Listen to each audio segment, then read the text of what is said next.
Lo que vais a escuchar hoy no es solo un chisme de revista vieja, no, de verdad que no. Es la crónica desgarradora de una tragedia griega moderna, una historia que os juro que os dejará sin aliento por completo. Vamos a destripar, sí, habéis oído bien, a destripar la historia oculta detrás de una de las dinastías más famosas y polémicas de todo el mundo hispano.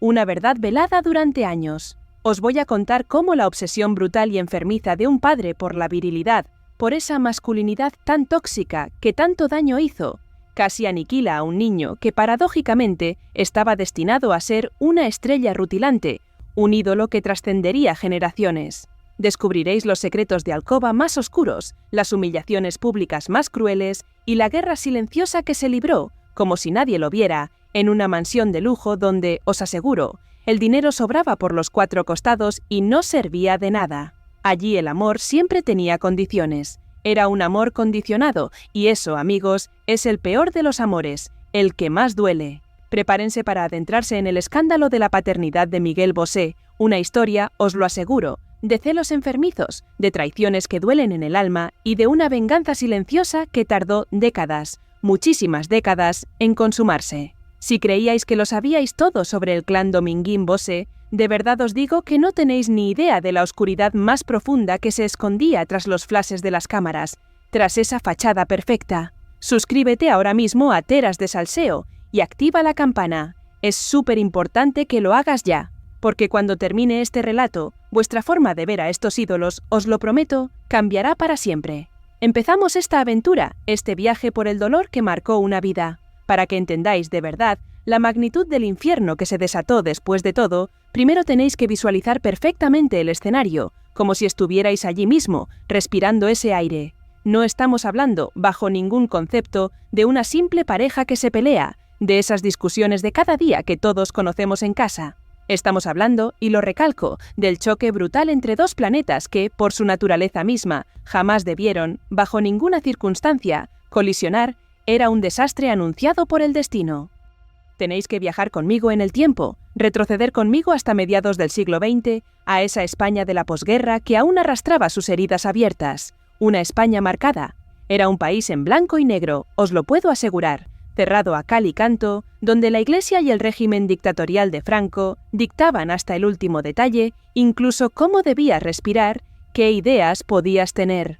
Una España dura, seca hasta la médula, que olía a incienso rancio y, sobre todo, a miedo, a un miedo palpable que se sentía en las calles. Y en la cima inamovible de esa pirámide social reinaba él, el gran Luis Miguel González Lucas, a quien todos conocían, por supuesto, como Dominguín.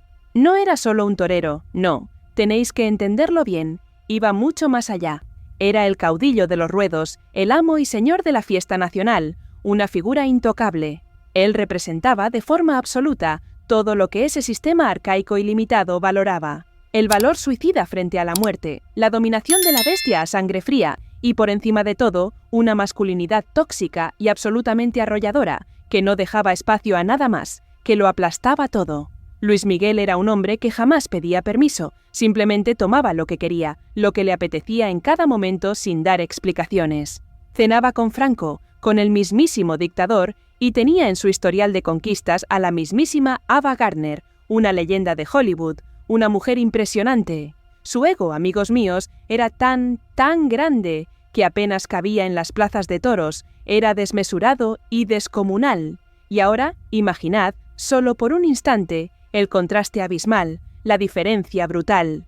Del otro lado del mapa, entre las cenizas aún humeantes de una Europa que intentaba, con dificultad, renacer tras la devastadora Segunda Guerra Mundial, aparece ella, la incomparable Lucía Borloni, más conocida como Lucía Bosé, una mujer que no tenía absolutamente nada que ver con las señoritas recatadas y sumisas de la alta sociedad madrileña. Ella fue Miss Italia en 1947, descubierta nada menos que por el legendario Luchino Visconti mientras trabajaba de forma humilde en una pastelería de Milán. Lucía traía consigo algo que en España, en aquella España, era casi brujería, una herejía pura y dura. Traía modernidad, os lo juro, traía el aire fresco y liberador del neorrealismo, la libertad descarada del existencialismo y una independencia feroz que asustaba, os puedo asegurar, a los hombres mediocres de la época, a todos ellos por igual. Ella no buscaba a alguien que la mantuviera, no, eso le importaba un pepino. Ella buscaba vivir, exprimir la vida al máximo, ser ella misma. Cuando estos dos titanes, estos dos mundos opuestos, se cruzaron de forma inevitable, el mundo entero contuvo el aliento, expectante y atemorizado. No fue, y esto es muy importante, amor a primera vista, ni mucho menos, fue algo más crudo. Fue un desafío abierto, una provocación constante, un experimento sociológico condenado al desastre más absoluto desde el minuto 1, desde que se conocieron sus miradas. Se casaron primero en Las Vegas, en 1955, en una boda rápida y secreta, lejos de miradas indiscretas. Y luego tuvieron que repetir la boda, sí, otra vez, en España, para que Dios y, por supuesto, el caudillo, dieran su visto bueno, su bendición obligada por las circunstancias. Pero desde ese mismo día, desde que se pusieron los anillos, se sembró, os lo juro, la primera semilla, la diminuta pero letal semilla de la desgracia, el inicio de todo el dolor que vendría. La sociedad española de aquel entonces, que era chismosa y envidiosa por naturaleza, no podía procesar aquello, no lo entendía en absoluto. ¿Cómo era posible, se preguntaban en voz baja, que el macho nacional, el símbolo viviente de la raza y de la virilidad, se hubiera traído a casa a una italiana que, horror, no estaba dispuesta a callarse la boca? Porque Lucía no era un adorno, no era, ni por asomo, una mujer florero que se sentaría a coser mientras él se iba de juerga, de eso nada, ni un ápice. Desde el principio, en los mentideros de Madrid, en los cafés oscuros y en las tabernas llenas de humo, la gente empezó a susurrar, a dejar caer las insinuaciones. La pregunta, os lo juro, flotaba en el aire como un mal presagio, como una maldición inevitable. ¿Podrá el torero domar a la actriz? Esa era la cuestión que todos se hacían, la apuesta de la sociedad. La gente, con esa sed morbosa que tanto nos caracteriza, apostaba en todo el país, quería ver si el gran Dominguín lograba, de una vez por todas, someter a esa mujer libre, a esa fiera indomable que desafiaba lo establecido. Pero cuando quedó claro, claro como el agua, que Lucía era indomable, que tenía un carácter tan fuerte, o incluso más que él, entonces la narrativa cambió drásticamente, se torció todo. Los susurros se volvieron más oscuros, más venenosos, si cabe. Si no puede controlarla, decían entre dientes, ¿qué estará haciendo ella cuando él no mira? La italianidad de Lucía se convirtió, de repente, en un sinónimo de peligro, de amenaza latente. Ser moderna en aquella época tan conservadora era casi lo mismo que ser sospechosa de inmoralidad, de tener doble vida, de no ser una mujer de bien. Y así, lentamente, con cada comentario, con cada mirada, el escenario estaba completamente listo. El telón se abría para la llegada del heredero, en un hogar que ya no era un nido de amor, un hogar feliz, sino un campo de batalla abierto, un infierno disfrazado de mansión lujosa. Tenéis que visualizar de verdad dónde vivían para entender la presión psicológica asfixiante a la que estaban sometidos a diario. Primero fue la finca Villapaz, un lugar que de paz no tenía nada, era una contradicción en sí misma, y luego la famosa casa de Somosaguas, aún más lúgubre, quizá, si cabe. Esas paredes, os lo juro, vieron cosas que te helarían la sangre, que no se olvidan con el tiempo, que quedan grabadas. Villapaz no era una casa acogedora, no era un hogar cálido ni amable. Era un santuario al ego desmedido del torero, un templo a su propia figura, a su culto personal. Imagina pasillos interminables llenos de cabezas de toros disecadas, con sus ojos de vidrio mirándote fijamente, con esa mirada vacía que te traspasa el alma. El olor a sangre seca, a cuero viejo y a campo impregnaba hasta las cortinas. Un aroma denso y pesado que se pegaba a todo. Allí, las tertulias eran exclusivamente de hombres. Hombres rudos que hablaban de caza, de política sin tapujos y de mujeres como si fueran ganado, objetos de usar y tirar, sin valor, y en medio de ese ambiente testosterónico asfixiante, Lucía intentó con todas sus fuerzas crear su propio mundo, su pequeño refugio, su burbuja de oxígeno. Ella trajo libros, trajo cuadros extraños, trajo música clásica que a los amigos del torero les sonaba a ruido, a pura excentricidad y modernidad. Pero lo peor, y esto es clave, para Luis Miguel no eran los objetos, no, eso era lo de menos. Era la gente, la compañía de Lucía. Ella empezó a llenar la casa de gente rara, para él. Intelectuales bohemios, pintores, poetas, homosexuales y artistas vanguardistas de todo tipo. Para el torero, ver a esa gente en su salón, pisando sus alfombras impolutas, fue como si profanaran una iglesia, como si mancharan algo sagrado e intocable. Sintió que su espacio sagrado, su santuario, estaba siendo invadido por una plaga, por algo ajeno e insoportable que lo contaminaba todo. Y aquí es donde nace la psicología de la duda, por favor. Prestad mucha atención a esto porque, os lo prometo, es la clave de todo el drama que se avecina. En la mente cuadriculada, tan limitada y cerrada, de Luis Miguel, si su entorno, su casa y su mujer ya no eran puros, si estaban, según él, contaminados por esas influencias extranjeras y extrañas, ¿cómo podía estar seguro de que su sangre, la sangre de su linaje, seguiría siendo pura? La paranoia empezó a echar raíces mucho antes de que naciera el niño, una semilla de locura que crecería sin control. El calendario marcó una fecha que también haría la historia, por desgracia, de la prensa rosa, el 3 de abril de 1956. Pero fijaos en el detalle, es un detalle crucial que lo cambió todo. El niño no nació en España, no, nació lejos, muy lejos, en la clínica de San Fernando, en Panamá. Luis Miguel González Bosé llegó al mundo en tierra extranjera. Y eso ya parecía un presagio, una señal oscura de que su vida iba a ser un eterno desarraigo, una constante búsqueda de su lugar en el mundo. Luis Miguel padre, el torero, esperaba este momento con una ansiedad palpable, una expectación desmedida. En su cabeza había diseñado al hijo perfecto, un clon de sí mismo. Esperaba un mini Dominguín, un bebé robusto que llorara con fuerza, que tuviera esa agresividad innata, que desde la cuna mostrara interés por los caballos y la bravura, por la sangre y la lucha. Quería un heredero que perpetuara su leyenda, su estirpe. Pero la genética, que a veces tiene un sentido del humor muy retorcido, le dio otra cosa muy diferente, una bofetada cruel. Lo que obtuvo fue a Miguel. Y Miguel, amigos míos, era diferente, completamente diferente a lo que esperaba. Era un niño de una belleza casi sobrenatural, demasiado perfecto, casi angelical, etéreo, como salido de un cuento. Era delicado, de piel fina, con unos ojos grandes y observadores que parecían mirar dentro del alma, transparentes y profundos. Desde los primeros meses, el niño mostró un apego profundo hacia su madre, una devoción incondicional y absoluta. Y aquí, en ese preciso instante, empezaron a sonar todas las alarmas en la cabeza del torero, un ruido ensordecedor que no podía acallar. No era normal, pensaba él, no podía ser. Un hijo suyo no podía ser tan suave, tan sensible, tan frágil. Un hijo suyo tenía que morder, tenía que ser bruto, salvaje, un guerrero. La polémica sobre la paternidad biológica de Miguel Bosé, esa que habéis visto en miles de portadas de revistas y programas de televisión durante décadas, no nació en un laboratorio de ADN, no. Nació en el rechazo visceral, en el desprecio de un padre. Nació en la incapacidad emocional de un hombre de aceptar que su hijo no era una copia exacta de sí mismo, una réplica perfecta. Para Dominguín, la genética no era una cuestión científica, no era algo de libros o de ciencia. Era una cuestión de comportamiento, de actitudes esperadas. En su visión del mundo, que era arcaica y limitada hasta el extremo, era absolutamente imposible que su esperma, el fluido vital de un hombre que se jugaba la vida matando toros, hubiera engendrado un ser tan sensible, tan diferente, tan poco macho. La frase maldita empezó a sonar en su cabeza, primero como un eco, y luego en sus labios, sin contención alguna. Este niño no es mío.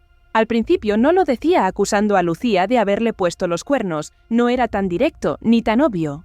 Era algo más profundo, una expresión de desconcierto total, de incomprensión. Sentía que el niño no pertenecía a su universo, no encajaba en su mundo de testosterona y bravura.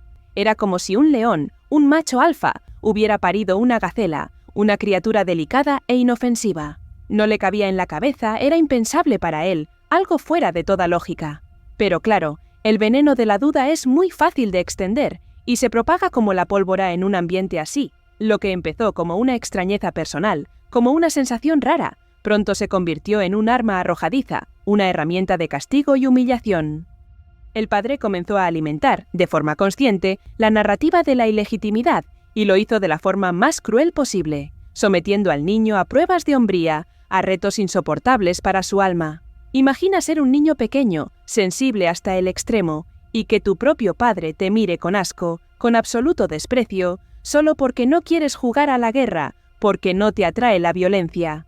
El ambiente en esa casa se volvió irrespirable, denso, cargado de tensión. Cada gesto del niño que no encajara con el ideal de macho ibérico, ese ideal que el padre tanto defendía y representaba, era escrutado y criticado sin piedad. Si a Miguel le gustaba leer en lugar de montar a caballo, el padre torcía el gesto, mostrando su disgusto abiertamente. Si prefería quedarse con su madre escuchando música en vez de ir al tentadero a ver cómo sangraban los animales, el padre soltaba un comentario hiriente, despectivo, delante de todos los invitados, humillándole constantemente. Era un maltrato psicológico constante, goteando día a día, minando su alma, destruyéndola lentamente. Y lo más triste, lo más desolador, es que la sociedad de la época, lejos de horrorizarse, de sentir repulsión, le daba la razón al torero sin chistar. Es que el niño ha salido muy mimoso, decían las señoras de bien, culpando implícitamente a la madre por haberlo criado como a una niña, por permitirle ser él mismo, por no haberlo endurecido. Lucía Bosé, atrapada en medio de esta tormenta, intentaba proteger a su hijo, como una leona defiende a su cría, pero eso solo enfurecía más a la bestia, al torero. Cuanto más lo protegía ella, más se convencía él de que ese niño no era de su sangre, que no podía ser suyo. Se estaba creando una grieta insalvable, un abismo que separaría a padre e hijo de por vida, para siempre, sin posibilidad de reconciliación. Y en ese abismo profundo empezaron a crecer los rumores más oscuros, las habladurías más venenosas y crueles. Porque si el niño no se parece al padre, si no encaja, la gente empieza a mirar a la madre, buscando una explicación sencilla. Y Lucía era el blanco perfecto, no podía ser de otra manera. Era guapa, era extranjera y estaba rodeada constantemente de hombres interesantes y atractivos, muchos de ellos artistas. La prensa, por supuesto, no podía decirlo abiertamente, la censura franquista no lo permitía, pero dejaban caer las insinuaciones, sutiles, pero letales en su efecto. ¿Quiénes eran esos amigos italianos que visitaban la casa tan a menudo? ¿Qué pasaba en esos viajes que hacía Lucía, sola y libre? Se empezó a construir una leyenda negra, una historia alternativa llena de morbo. Se hablaba de directores de cine famosos, de actores de moda, de cualquier figura masculina que pudiera explicar esa rareza poética que tenía Miguel, esa sensibilidad que no era propia de un dominguín. Nunca hubo una prueba, ni una sola, jamás salió un nombre concreto que se sostuviera con evidencias reales, pero no hacía falta, os lo juro que no. La duda ya estaba sembrada, arraigada, y era mucho más jugosa y atractiva que la verdad. Antes de que nos adentremos más en esta tormenta, quiero saber, ¿desde qué rincón del mundo nos acompañas hoy? Déjame tu comentario abajo, te leo atentamente, porque tu perspectiva es clave en esta historia, queremos saber qué piensas. La situación llegó a un punto de tensión insoportable, de no retorno, y fue entonces cuando ocurrió el episodio que marcaría, de forma indeleble, el trauma definitivo en el alma de Miguel. El momento en el que la duda dejó de ser un simple pensamiento para convertirse en una sentencia de muerte emocional, un veredicto final. Estoy hablando, por supuesto, del famoso safari en Mozambique, ese viaje al infierno que lo cambió todo. Miguel tenía apenas 10 años, una criatura inocente, un alma pura, sin maldad, pero Luis Miguel decidió que ya era hora de hacer un hombre de su hijo, a su manera tosca y brutal. Decidió arrancarlo sin piedad de las faldas de su madre y de esa influencia que él consideraba perniciosa y enfermiza de las artes, de la sensibilidad. El plan del torero era brutalmente simple, os lo juro. Llevarse al niño a África, ponerle un rifle en las manos y obligarlo a matar, a sentir la sangre y la muerte. El objetivo de Dominguín era que el niño se manchara las manos de sangre, que se hiciera duro, un verdadero hombre. Quería que sintiera el poder de la muerte, que experimentara esa adrenalina primitiva que él sentía en el ruedo, frente al toro bravo. Pensaba que, al enfrentarse a la violencia más cruda, el verdadero hombre que supuestamente llevaba dentro despertaría, se haría presente de una vez por todas. Pero la realidad, como siempre, fue devastadora. Fue una pesadilla de la que Miguel nunca despertaría del todo, una marca para siempre. Imagina al pequeño Miguel, aterrorizado, rodeado de polvo, calor abrasador y hombres rudos que se reían y bebían sin control alguno. El niño, revuelto por la violencia que le rodeaba, se negó en redondo, se plantó con firmeza. No quería matar, de ninguna de las maneras. Al ver a los animales, no sentía deseo de dominio, de acabar con ellos, sentía compasión, una ternura infinita por la vida. Miguel lloró, Buscó refugio en sí mismo, se negó, una y otra vez, a disparar. Y para Luis Miguel Dominguín, aquello fue la confirmación definitiva, la prueba irrefutable de su fracaso genético, de su decepción más grande. Ante sus amigos cazadores, ante esa corte de aduladores que siempre le reían las gracias, la debilidad de Miguel fue una humillación pública insoportable, una vergüenza ante sus iguales. En ese momento, en medio de la sabana africana, la mirada del padre cambió para siempre, se endureció, se llenó de hielo y desprecio. Ya no era solo decepción, no, era desprecio puro y duro, sin tapujos. La insinuación de que Miguel no podía ser su hijo dejó de ser algo que pensaba en la intimidad para convertirse en una broma cruel, una burla permitida en su círculo de amigos más íntimos. ¿De quién ha sacado esto?, preguntaban con sorna entre copa y copa, mientras el niño lloraba desconsolado en una tienda de campaña, solo y desamparado. Y la respuesta implícita, flotando en el humo de los puros habanos, era clara como el agua y dolorosa. No lo había sacado de él, de Dominguín, porque un Dominguín no llora, un Dominguín mata, un Dominguín domina. Ese viaje, os lo juro, rompió algo en Miguel, algo que nunca volvería a arreglarse, a sanar del todo. Miguel volvió de África con una herida en el alma que tardaría décadas en cicatrizar, y Luis Miguel volvió con la certeza amarga de que tenía un extraño en casa, un ser que no le pertenecía en absoluto. Pero si creéis que esto fue todo, si pensáis que el drama había alcanzado su punto álgido, os equivocáis, porque en escena estaba a punto de entrar un tercer personaje crucial, un elemento inesperado, un hombre que, sin ser el padre biológico, ocuparía el trono paterno en el corazón del niño, desatando unos celos enfermizos, una envidia ciega en el torero. Estamos hablando nada más y nada menos que del mismísimo Pablo Picasso, una figura que lo cambiaría todo. Si el safari en África fue el infierno más absoluto, la casa de Pablo Picasso, en cambio, era el paraíso prohibido, el lugar soñado de todo niño. Tenéis que entender la ironía del destino, la burla cruel. Luis Miguel Dominguín, el hombre que presumía de ser el más macho de España, el epítome de la virilidad, vio cómo su figura paterna era aplastada y sustituida por un hombre bajito, calvo, comunista, y que pintaba mujeres con 3 ojos, con figuras imposibles, completamente ajenas a su mundo. En el análisis de esta polémica sobre la paternidad surge la figura del genio malagueño, no como un amante, no, sino como algo peor para el ego desmedido del torero, como un padre espiritual, un mentor que le dio lo que su verdadero padre le negaba constantemente. La relación entre la familia Dominguín Bosé y Picasso es, sin duda, una de las páginas más fascinantes y retorcidas de la historia cultural del siglo XX, llena de matices y complejidades. Picasso conoció a la pareja y quedó prendado, pero ojo, y esto es importante, no quedó prendado del torero, aunque respetaba ese arte atávico de la muerte. Quedó fascinado por la italiana y, sobre todo, por sus hijos, especialmente por Miguel, por su sensibilidad. Para el pequeño Miguel, Picasso no era el artista más famoso del mundo, no, en absoluto. Era simplemente el Tata Pablo, un amigo, un confidente, una figura amable. Y en esa casa, las reglas de la virilidad tóxica no existían, se esfumaban, no tenían lugar, eran irrelevantes. Mientras su padre biológico le exigía fuerza bruta y sangre, a la fuerza, Picasso celebraba su creatividad, su sensibilidad, su diferencia y singularidad.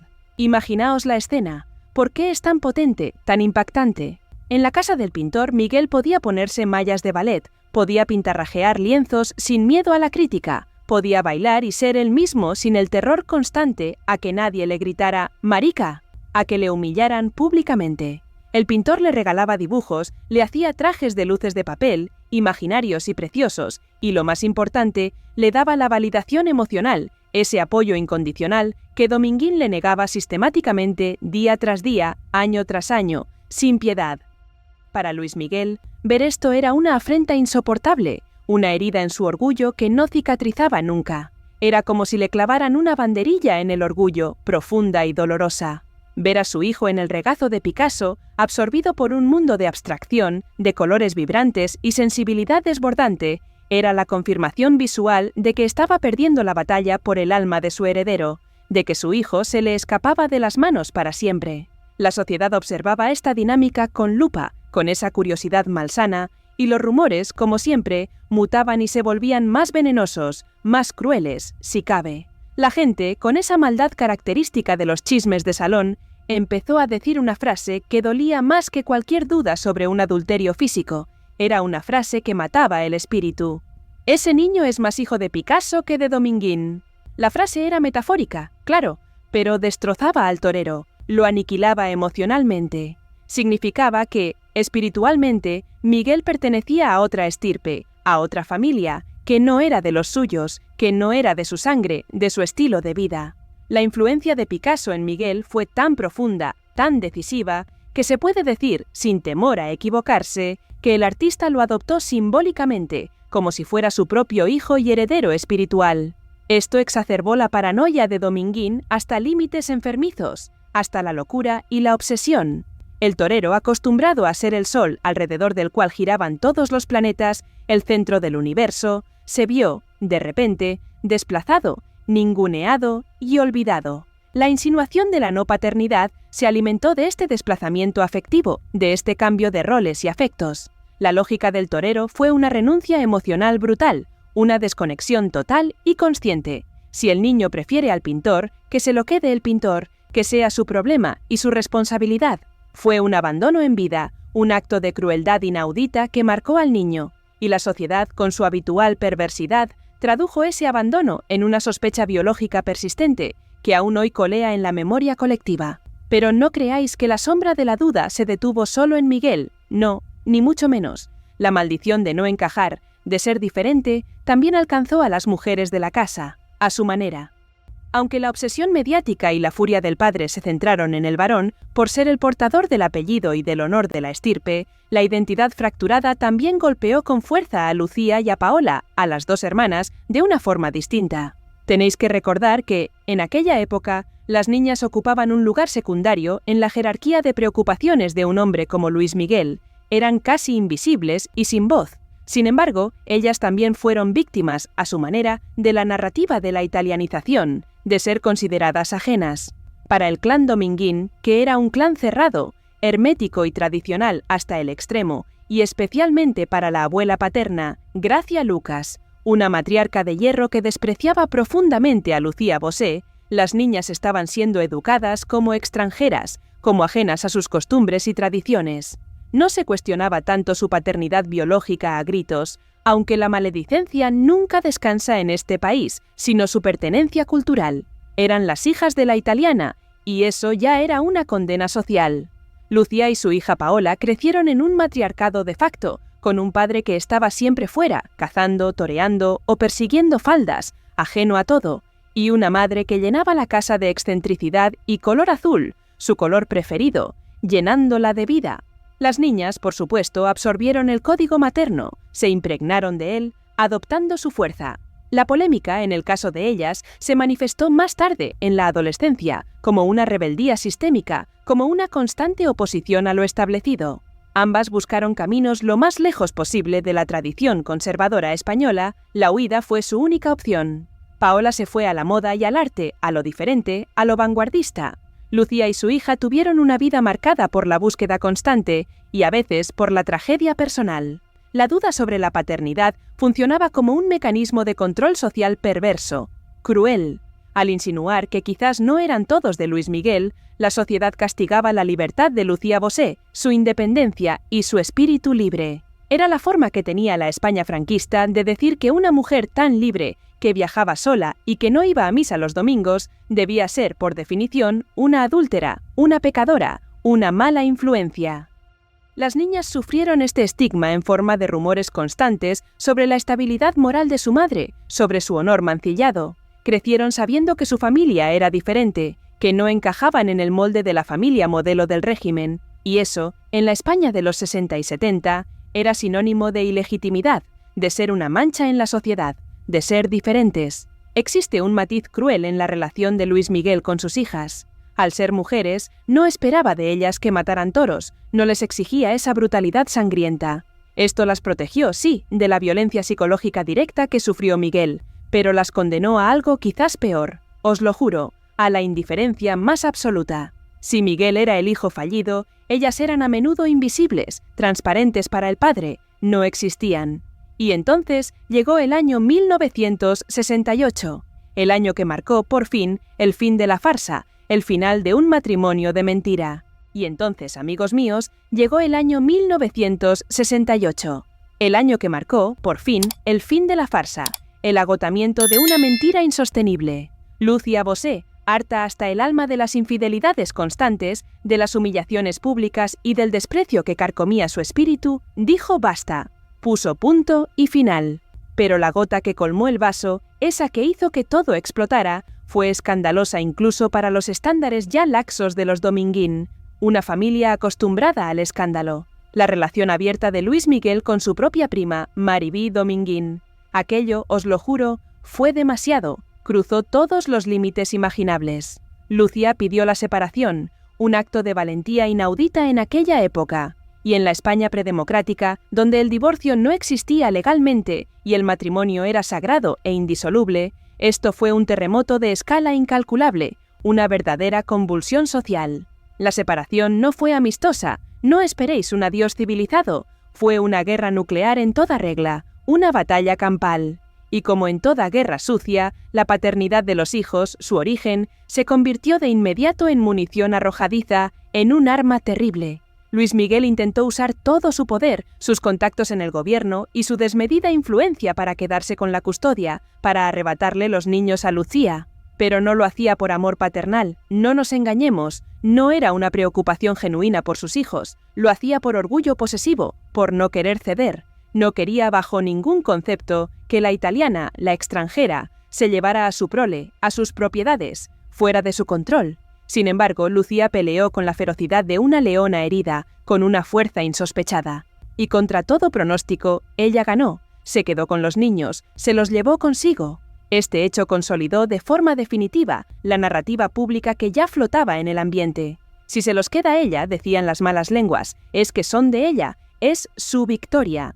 El padre se retiró a su vida de soltero de oro, a sus fiestas interminables y sus cacerías, completamente ajeno.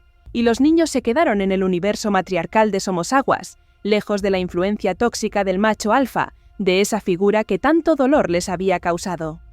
Durante los años posteriores al divorcio, la polémica sobre la paternidad se enfrió, sí, en la prensa oficial, que estaba censurada y era muy respetuosa con los amigos del régimen, con los poderosos. Pero hirvió, os lo aseguro, en la calle, en los corrillos, en los cafés de la gente de a pie. Sin la presencia opresiva del padre para corregir el rumbo a base de gritos y safaris traumáticos, Miguel se lanzó de lleno a las artes, con una pasión desbordante. Estudió danza, teatro y música, absorbiendo cada disciplina con avidez. Cada paso que daba hacia el escenario, cada coreografía, cada nota, era un paso agigantado lejos del ruedo, de ese mundo que lo había atormentado. Y cada éxito artístico, cada ovación, era interpretado por los tradicionalistas más recalcitrantes como una prueba más de que no llevaba su sangre, de que era un impostor. ¿Cómo iba a ser hijo de Dominguín un chico que bailaba con mallas ajustadas, con esa sensibilidad a flor de piel? Era impensable para ellos. Sin embargo, aquí reside la gran ironía que desmantela toda esta polémica absurda, esta mentira cruel. A medida que Miguel se convertía en adulto, la biología, esa que tanto se había negado, comenzó a gritar físicamente su verdad. Miguel es un calco de los Dominguín, os lo juro. La semejanza es impresionante. Tiene la misma estructura ósea, la misma nariz imperiosa, la misma mirada desafiante que te atraviesa y te desarma. Pero más allá del físico, de lo puramente exterior, Miguel heredó el carácter, la esencia misma del padre, eso que no se ve pero que se siente, la soberbia, la capacidad de mando innata, el carisma magnético que atraía a las masas y la tenacidad de hierro son rasgos puramente Dominguín, innegables. La polémica de la paternidad, vista ahora con el tiempo y la distancia, fue una ceguera colectiva, una necedad. La gente estaba tan obsesionada con que Miguel no mataba toros que no vio que tenía la misma bravura, la misma fuerza interior para enfrentarse al público, para dominar un escenario. Miguel toreaba, sí, pero en el escenario su traje de luces eran las lentejuelas de sus vestuarios extravagantes, su arte. La negación de la paternidad por parte de los críticos y del propio padre fue un error de diagnóstico garrafal, un fracaso rotundo. Confundieron el objeto de la pasión, el arte frente a los toros, con la naturaleza misma de la pasión, que era idéntica en padre e hijo, intensidad, dominio y riesgo absoluto. Ante la duda perpetua y el rechazo paterno, ese desprecio constante, Miguel tomó una decisión radical que definiría su vida para siempre, un acto de rebeldía. Fue un acto de psicomagia brutal, una liberación.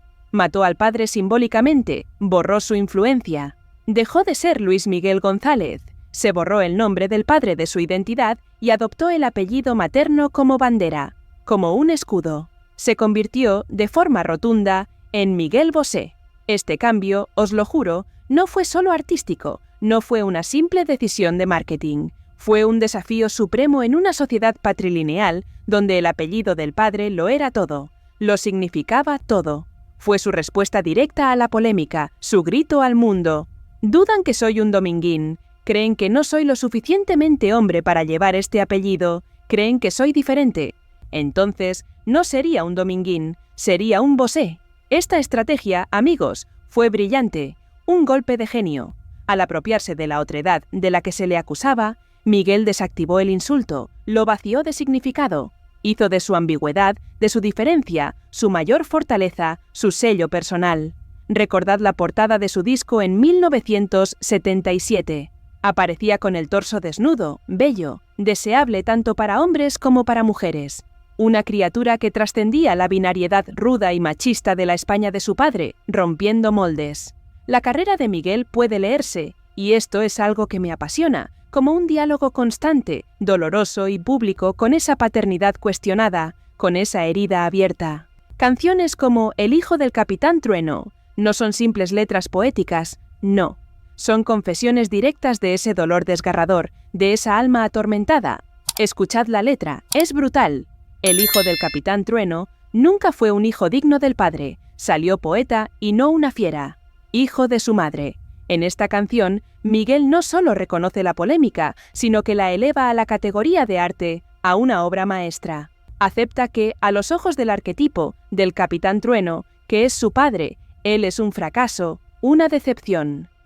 Pero al mismo tiempo, reivindica con orgullo su condición de hijo de su madre como una victoria de la sensibilidad sobre la barbarie, de la poesía sobre la fuerza bruta. De verdad que es impresionante cómo lo plasma. ¿Creéis que Miguel Bosé hizo bien en renunciar al apellido de su padre para triunfar y ser él mismo? ¿O pensáis que renegar de tus orígenes es un error por muy mala que fuera la relación, por muy dolorosa que fuera? Déjame tu opinión sincera en los comentarios. Quiero saber qué harías tú en su lugar, cuál sería tu decisión en una situación tan extrema.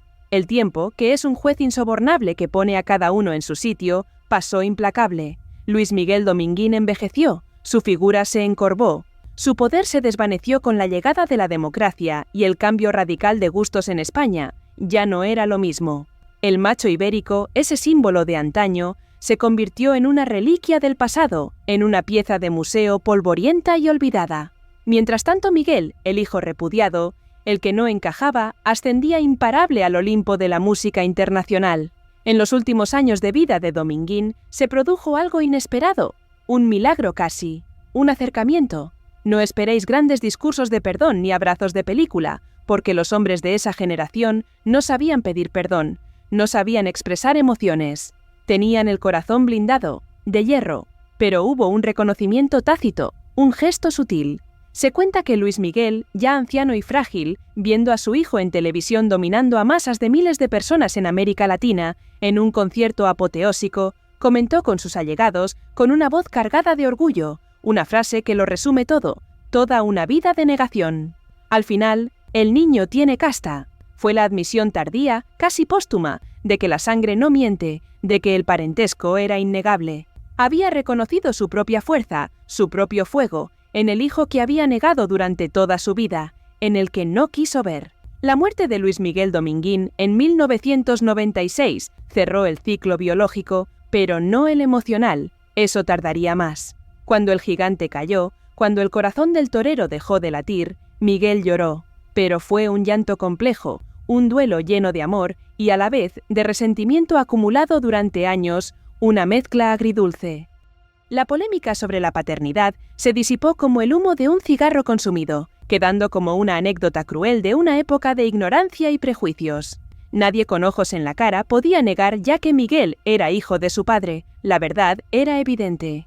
La fusión de la belleza etérea de Lucía y la fuerza telúrica de Luis Miguel había creado un ser único, irrepetible, pero indudablemente legítimo, fruto de ambos. Sin embargo, la historia tiene una tendencia macabra a repetirse, y el destino tenía guardada una última carta, una broma final, casi cruel, para el clan Bosé. Décadas después de que su propia filiación fuera cuestionada, de que él sufriera tanto, Miguel Bosé se vio envuelto en una nueva polémica sobre paternidad, pero esta vez el guión había cambiado. Ahora él era el padre y el protagonista directo del escándalo, el perpetrador.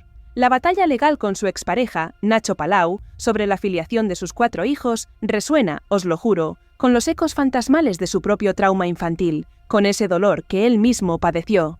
En este nuevo conflicto, la biología volvió a ser usada como arma, igual que hizo su padre con él, una ironía devastadora. Miguel argumentó ante los jueces que solo 2 de los hijos eran biológicamente suyos, con su ADN, y los otros 2 eran de Palau, buscando una separación.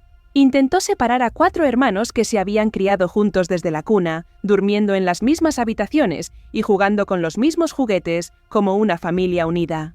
Es una ironía devastadora, casi cruel. El hombre que sufrió lo indecible porque su padre no reconocía su esencia más allá de la biología, el hombre que luchó con todas sus fuerzas para que lo quisieran por quién era y no por cómo era, intentó usar la biología fría y dura para negar la hermandad social y afectiva de sus propios hijos, negando su propia lección aprendida. La postura de Miguel en este conflicto moderno revela de forma impactante cuánto interiorizó las lecciones dolorosas de su infancia en Villapaz, esas heridas nunca curadas. Al igual que su padre estableció muros basados en la sangre y la casta, Miguel intentó levantar muros legales basados en el ADN, en una fría ciencia. Sin embargo, la justicia y la sociedad moderna, que refleja la evolución que él mismo impulsó con su arte, le recordaron que la paternidad es, ante todo, un acto de voluntad y amor, no solo una secuencia genética de laboratorio. La antigua polémica de los hijos de Lucía Dominguín ha mutado en la moderna polémica de los hijos de Miguel Bosé, cerrando un círculo de dolor generacional sobre qué significa realmente ser padre y ser hijo, un ciclo sin fin. Parece que los fantasmas de Somosaguas nunca terminan de irse del todo de esa familia, que los persiguen sin descanso. Para entender por qué la insinuación de que Miguel no era hijo de Dominguín duró tanto tiempo y caló tan hondo en la memoria de España, hay que señalar a los culpables, a los verdaderos artífices. La prensa del corazón, con sus revistas y publicaciones, fueron las encargadas de narrar y manipular la vida de los Dominguín Bosé, creando una ficción. Durante el franquismo, estas publicaciones mantenían un pacto de respeto con las figuras de poder, un silencio cómplice. No se podía decir abiertamente, Dominguín es un cornudo. Eso estaba prohibido, era impensable. Pero se podía sugerir, insinuar, y, vaya si lo sugerían. La técnica era sutil y malvada. La lluvia de imágenes. Ponían una foto de Luis Miguel toreando, sudoroso, manchado de sangre y viril, y justo al lado, pegada, una de Miguel niño vestido de arlequín bailando, delicado. El texto no necesitaba decir nada, el contraste visual gritaba la duda, el contraste era obvio. La prensa construyó una narrativa de la bella y la bestia, donde el hijo claramente pertenecía al bando de la bella, excluyéndolo del bando del padre, separándolos. Más tarde, con la llegada de la democracia y el destape, los rumores se volvieron explícitos, ya sin censura. Columnistas y tertulianos alimentaron la leyenda urbana citando fuentes cercanas que, os lo aseguro, nunca existieron, pura invención. La historia era demasiado jugosa para arruinarla con la verdad, que el hijo del torero más macho de la historia fuera un icono ambiguo, era una justicia poética que fascinaba al público y vendía periódicos. La duda sobre la paternidad era necesaria para la narrativa nacional, servía para explicar la transición de un país de toros y mantillas a un país de movida y libertad sexual, un cambio de paradigma. Miguel Bosé era la encarnación misma de esa transición, de ese cambio, y para que fuera perfecta tenía que ser una ruptura total, incluso biológica, con el pasado rancio. Pero hoy, tras analizar los hechos, los testimonios, la cronología y el contexto sociológico, la conclusión es rotunda y no admite discusión, os lo aseguro. La polémica sobre la paternidad de los hijos de Lucía Dominguín y específicamente de Miguel Bosé carece de cualquier base real. Es humo, una mentira. No hay ni una sola evidencia de que Lucía Bosé mantuviera relaciones extramatrimoniales que resultaran en hijos, ni una sola prueba. La vigilancia a la que estaba sometida por el entorno del torero, su propio código moral, muy distinto al de su marido, pero firme como una roca, y las fechas de los nacimientos respaldan la paternidad de Luis Miguel. La insinuación fue un constructo social, una mentira colectiva diseñada para proteger la frágil masculinidad de una época oscura y represiva. Fue más fácil para la sociedad española creer que Lucía había sido infiel que aceptar que un hombre podía ser sensible, artista y complejo, y aún así ser un hombre de verdad e hijo de un torero. Miguel Bosé no solo es hijo biológico de Luis Miguel Dominguín, es su heredero más legítimo, su continuación natural. Heredó su fuerza, su capacidad de trabajo inhumana, su liderazgo natural y su absoluto desdén por las normas, su rebeldía innata. La gran tragedia griega de esta familia es que padre e hijo tardaron una vida entera en darse cuenta de que eran dos caras de la misma moneda, dos almas gemelas. La duda sembrada en la infancia de Miguel fue el fuego que forjó su carácter, obligándolo a construirse una identidad tan sólida, tan blindada, que nadie pudiera derribarla jamás. Al final, la sangre de los Dominguín prevaleció, pero lo hizo cantando sobre un escenario, no matando en un ruedo, transformando el legado. Hoy, al observar a la tercera generación, vemos cómo la mezcla explosiva de los Bosé y los Dominguín sigue produciendo individuos fascinantes, incalificables y a menudo atormentados con un destino complejo. La historia de esta duda debe leerse hoy como una advertencia brutal sobre los peligros de imponer expectativas rígidas a los hijos, de no permitirles ser ellos mismos.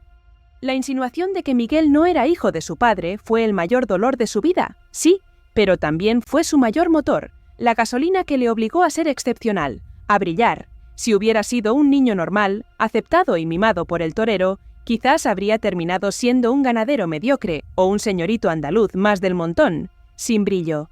El rechazo lo hizo estrella, el dolor lo hizo artista, su sensibilidad su arma. Así que, en un giro paradójico del destino, la mentira sobre su origen fue la causa misma de su grandeza, de su leyenda. La polémica no destruyó a la familia, no, la hizo leyenda, la inmortalizó.